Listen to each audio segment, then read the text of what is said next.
Assalamualaikum warahmatullahi wabarakatuh. Balik lagi sama gua Arga di Keditek Channel.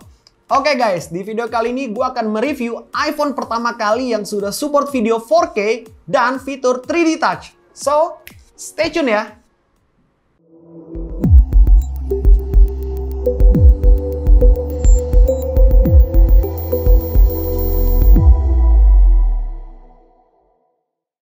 Oke guys, jadi ini adalah iPhone pertama yang sudah support video 4K dan fitur 3D Touch, iPhone 6s.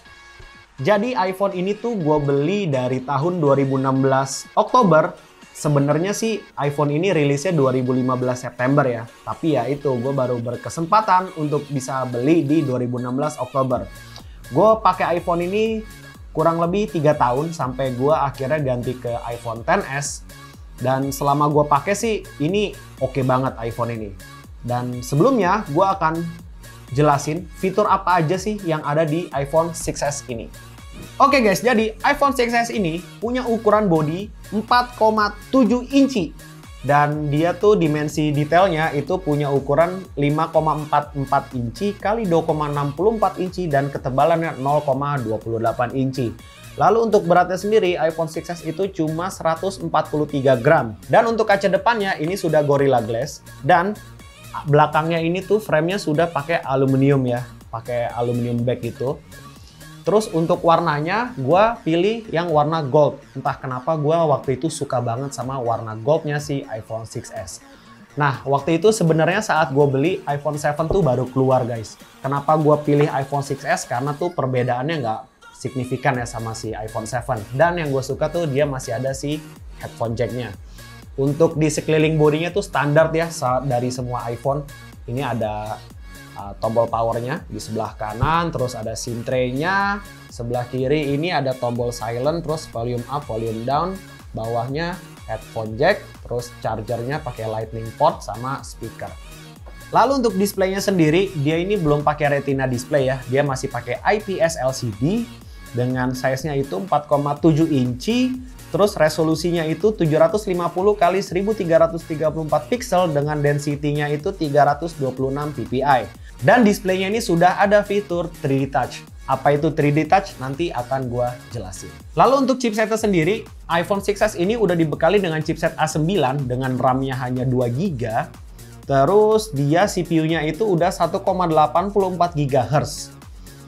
Gua pilih variannya yang memori 64 GB guys, karena menurut gue tuh ini 64 GB aja udah cukup ya. Selama 3 tahun gue pakai, itu gue hanya pakai memorinya itu sekitar 32 GB aja. Itu udah banyak aplikasi yang gue pakai, terus banyak video juga, banyak foto juga, dan lain-lain. Untuk performanya sendiri, gue puas banget sama si iPhone 6s ini ya. Gue nggak pernah ngerasa lemot, nggak pernah ngehang, apalagi saat gue main game ya. Ini tuh menurut gue udah cukup banget. Ketika gue coba main PUBG, memang sih frame rate-nya itu kurang tinggi ya. Masih ada sendet-sendetnya sedikit. Tapi overall gue puas banget sama si performa iPhone 6s ini. Untuk kameranya sendiri, iPhone 6s ini sudah dibekali dengan 12 megapiksel dengan aperture-nya 2,2. Dan untuk flash-nya sendiri, dia sudah ada dual tone flash ya. Tuh, jadi flash-nya udah ada 2 gitu guys.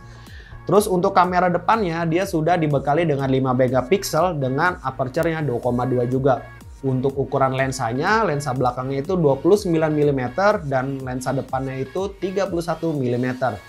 Lalu untuk resolusi videonya, ini sudah support 4K guys. Ini yang gue bangga-banggain dari si iPhone 6s. Jadi Apple tuh benamin kualitas 4K video tuh di iPhone 6s ini guys untuk pertama kalinya. Walaupun masih 30 frame per second, gue ngerasa udah puas banget sama si 4K-nya ini. Lalu untuk kualitas video dari kamera depannya, ini sudah 1080 dengan 30 frame per second. Gimana hasil foto dan video dari iPhone 6s ini? Berikut footage-nya buat kalian. So guys, sekarang gue akan kasih lihat footage dari kamera iPhone 6s ini. Ini gue lagi pakai kamera depan dengan resolusinya 720p dan frame rate-nya 30 frame per second. Gimana guys? Untuk kualitas videonya, please komen di bawah. Dan untuk mic internalnya, gue cuma ngandelin mic internal dari si iPhone 6s ini guys. Lalu ini gue coba pakai resolusi 1080 tapi yang 30 frame per second. Gimana guys, kayak masih agak patah-patah gitu ya. Ini gue coba jalan. Dan sekarang gue akan coba switch ke 1080 60 frame per second-nya. Nah, ini pakai resolusi 1080 60 frame per second, dimana kayaknya lebih stabil di 60 frame per second ya. Walaupun udah nggak ada image stabilization ya, gue rasa ini udah cukup banget untuk kualitasnya. Ini gue pegang handheld ya, nggak pakai gimbal. Ini gue coba pegang cuma pakai 2 tangan aja, dan gue coba untuk stabil mungkin. Gimana guys?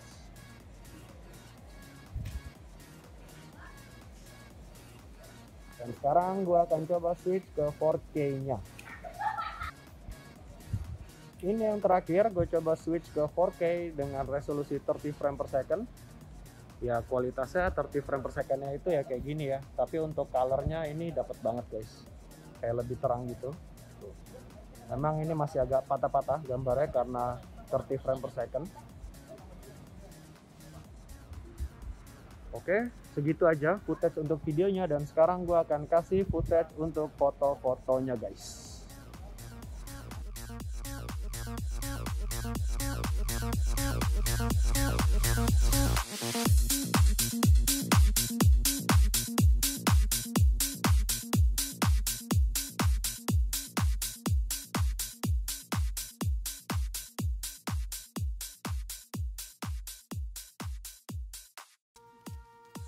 Lalu untuk fitur-fiturnya, iPhone 6s ini udah pasti ada fingerprint, ada gyrometer, ada accelerometer, ada barometer, dan yang gue suka di iPhone 6s ini ada 3D Touch. iPhone 6s adalah iPhone pertama kali yang dibekali dengan fitur 3D Touch. Apa sih 3D Touch itu? Jadi, buat teman-teman yang belum tahu, fitur 3D Touch itu adalah fitur Force Touch mirip-mirip seperti di Apple Watch. Jadi kita tuh kalau mau lihat-lihat aplikasi gitu ya, misalnya kita mau ke kamera, tanpa harus buka fitur kamera itu kita udah bisa lihat menu-menunya nih, ada take selfie, record video, take foto, record slow-mo, dan lain-lain. Lalu kalau buat WhatsApp, kita tuh bisa tuh cuma ngintip WhatsApp-nya doang. Jadi biar nggak kelihatan status kita lagi online gitu ya. Kelihatan tuh 5 chat atau 3 chat pertama yang ada di handphone kita. Lalu saat di wallpapernya, kalau kita pasang wallpapernya yang live, itu kalau kita tekan gini dia akan goyang-goyang gitu guys. Lalu untuk baterainya, iPhone 6s ini dibekali dengan kapasitas 1715 mAh. Selama 3 tahun pakai, gue belum pernah guys ganti baterai si iPhone 6s ini. Dan untuk performanya, gue rasa memang kurang untuk dipakai seharian. Untuk pemakaian gue sehari-hari selama 3 tahun ke belakang kemarin, ini gue bisa 2-3 kali charge dalam 1 hari. Dan kalau untuk main game, ini tuh berasa cepet panas banget baterainya.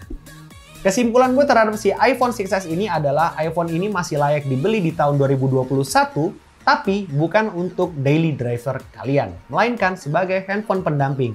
Kenapa? Karena iPhone itu diciptakan untuk sampai 5 tahun ke depan guys. Sedangkan iPhone 6s ini sudah keluar dari September 2015. Jadi di tahun 2021 kemungkinan iPhone 6s ini sudah tidak support lagi dengan iOS 15. Tapi sekarang sih ini masih support iOS 14 ya. Dan gue pakai iPhone 6s ini sebagai handphone pendamping, bukan sebagai daily driver. Jadi gue pakai iPhone 6s ini sebagai monitoring saat gue lagi main drone. Karena ukurannya hanya 4,7 inci, jadi tuh saat di remote drone-nya tuh ini pas banget gitu. Untuk harga secondnya, iPhone 6s ini masih dibanderol dengan harga 1,8 juta sampai 2,5 juta rupiah. Dan untuk pilihan memorinya, ini ada dari pilihan 64 GB sampai 128 GB. Dan untuk warnanya, ini ada gold, silver, black, dan space gray. Oke guys, segitu aja video dari gue tentang iPhone 6s ini. Jika kalian suka dengan video ini, jangan lupa untuk klik tombol like, komen, subscribe, serta share video ini ke teman-teman kalian biar channel gue bisa semakin berkembang. Oke, Argasi Tepu undur diri. See you in my next video and bye-bye.